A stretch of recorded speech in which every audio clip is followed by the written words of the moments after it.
Series में अब हम पढ़ते हैं कृष्णगत रोग। इसमें 4 रोग आते हैं। 4 में साध्य 1 है, बल्कि असाध्य 3 है। ठीक है। अब वात से कृष्णमंडल की उत्पत्ति हुई है। काला भाग रहेगा तो कृष्णमंडल की उत्पत्ति किससे हुई है? वात से हुई है। कृष्णमंडल मात्रज भाव है तथा उसकी उत्पत्ति रक्त के प्रसाद भाग से हुई है। ये बोलते हैं, अष्टांग संग्रह बोलते हैं कि कृष्णमंडल क्या है? मात्रज भाव है तथा इसकी उत्पत्ति क्या हुई है? रक्त के प्रसाद भाग से हुई है। नेत्र मंडल नेत्र आयाम का 1/3 भाग होता है। जो कृष्ण मंडल की बात कर रहे हैं वो आयाम मतलब होता है पूरी आँख का जो लेंथ होती है कनीनक से अपांग तक की, वो कहलाता है 1 आयाम। और कृष्ण मंडल उसके बीच में 1/3 होता है। कृष्णगत रोगों की संख्या 4 होती है। बहुत ईजी है, जैसे सावरण, आवरण, आवरण, सावरण। अगर 4 बार बोलो याद हो जाएगा। अक्षिपाकत, अजकाजत, अक्षिपाकत, अजकाजत, अक्षिपाकत, अजकाजत। अष्टांग संग्रह ने एक और जोड़ दिया। उन्होंने क्या बोला है कि सावरण शुक्र और आवरण शुक्र, अचकाजक, शिरा शुक्र और अकात्य बोला है। अक्षिपाकात्य को पाकात्य बोला है। ठीक है। और शिरा शुक्र एक्स्ट्रा बोला है। अब इसके बाद क्या हो जाएगी, इन्होंने अब वो करा है डिवाइड कि श्रावण शुक्र, आवरण शुक्र, अक्षिपाक, अचकाजत। तो और दोष की प्रधानता क्या होगी? व्रण है तो रक्त होगा। अब व्रण है, व्रण नाम आ रहा है तो रक्तज होगा। अक्षिपाक, पाक त्रिदोषी होता है तो ये त्रिदोषज है। अचकाजत में, अचकाजत मतलब खून टाइप से, तो अचकाजत रक्त। और सारी की सारी असाध्य हैं, सिर्फ आवरण है मतलब उसमें व्रण नहीं बना तो ये साध्य है। अब हम पढ़ते हैं सबसे पहले मस्त सावरण शुक्ल। इसमें कोड याद रखना है निसूसा।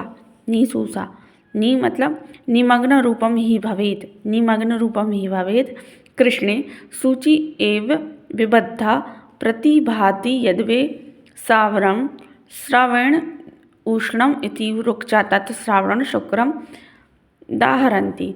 मतलब बोल रहे हैं कि नेत्र के कृष्ण भाग में गहराई में स्थित निमग्न रूपम मतलब कृष्ण ही, इसका मतलब हुआ निमग्न रूपम ही भवेत् कृष्णम। कृष्ण भाग में जो गहराई में स्थित हुए, सूचीय विबद्धे मतलब नीसुसु, सूचीय विबद्धे मतलब सुई की तरह विद्ध हुए की तरह प्रतीत होने वाले व्रण को, जिसमें श्रावण उष्णेत उष्णम तीव्र मतलब जिनमें उष्ण श्राव निकलता है और तीव्र पीड़ा होती है, उसे बोलते हैं सावरण शुक्ल। तो हमें यह रक्तज असाध्य व्याधि है और कृष्णगत रोगों की व्याधि है। अब देखो सुश्रुत उत्तंत्र 5 में आया है। तो सावरण शुक्ल का फटाफट कोड है निसूसा, निमग्न रूपम ही भवेत् कृष्णम सूचि विविध प्रतिपते यद्वे श्रावण श्रवेद उष्णमति वृक्ष तत्श्रावण शुक्रम दाहरंती। स्वतंत्र है। अब हम इसकी चिकित्सा देख लेते हैं। रक्तज असाध्य व्याधि है, वाग्भट का हमें याद नहीं करना। साध्य तो ऑब्वियसली असाध्य व्याधि है, व्रण है। तो जो व्रण दृष्टि के समीप ना हो, गहराई में स्थित ना हो, अत्यधिक श्राव ना हो, वेदना से रहित हो एवं युग्म हो, 2 हो, उसकी चिकित्सा करने से कभी कभी ठीक हो जाती है।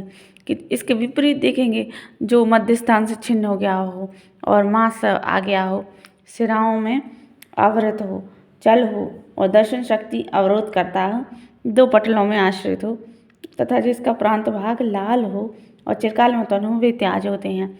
उसमें सर्वदेव घर्मासु निकलता हो, कृष्णमंडल में मूंग की आकृति के समान हो और तीतर पक्षी, इसमें मूंग की आकृति और कृष्ण पक्षी के समान रंग का हो, असाध्य होता है।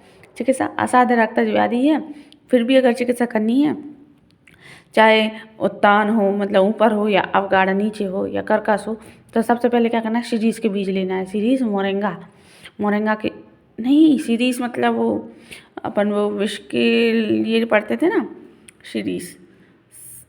काली मिर्च, पिपली और सेंधा, इनके संभाग निर्मित चूर्ण से घर्षण करना चाहिए। तो देखो काली मिर्च कफ को निकालती है, पिपली भी कफ को निकालती है और सेंधा लवण भी इनके कारण करता है। ताम्र, रजत, शंखनाभि, मनाशिला, काली मिर्च और सेंधा लवण इनसे अत्यंत सेंधा की ओर क्रमशः दुगुना करते हुए चूर्ण बनाकर अंजन करें, कोई इंपॉर्टेंट नहीं है।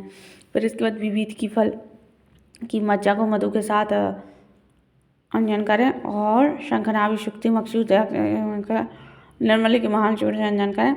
200 के अनुसार शुक्र रोग में त्रिफला स्कंद या रूक्ष रूप में प्रयोग करें तथा तिक्त घृत का प्रयोग करें। तथा मस्तक की सिराओं में वेदन कर रक्त निकालकर विरेचन सेक देवें।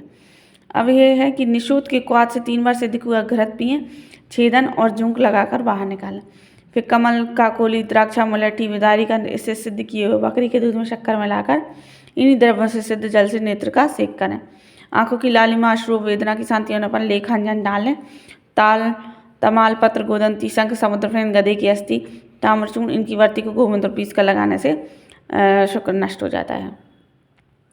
और ऊपर उठे हुए अगर कोई शल्य है, शल्ययुक्त शुक्र का बाल से विलेखन करें। योग रत्नाकर कहते हैं सावरण शुक्र में षडांग गोल गोल बना कर खिलाएं तथा जो लोका से रक्त मोक्षण करें।